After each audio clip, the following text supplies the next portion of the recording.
ये बाबा अरे बाहू तेरू पैया ये बबुआ बाहू तेरू पैया हो कि ये बबुआ ए बबुआ पूछता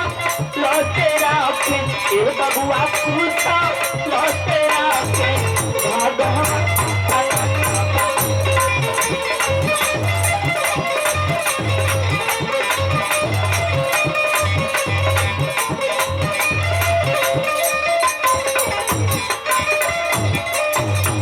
जैसे मैं बबुआ गंगा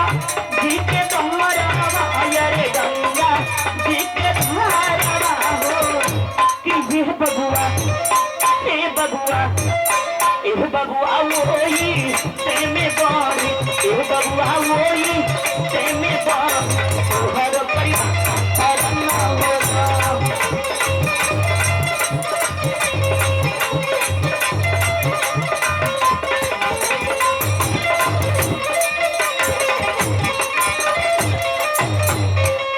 आज माता जी के अंत्येष्टि में हमने जायल बनी जा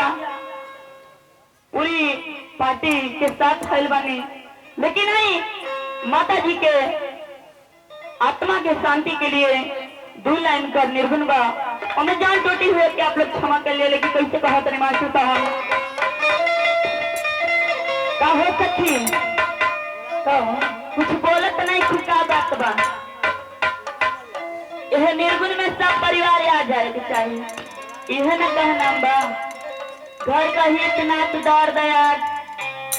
गांवपुर का जितना जाने का इच्छा बा यह निर्गुण में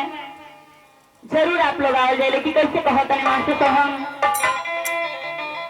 हारे बिना रे कैसिया हंडलिया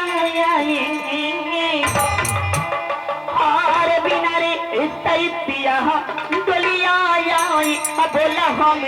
चाहिए कैसे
पहली बात कभी सुनी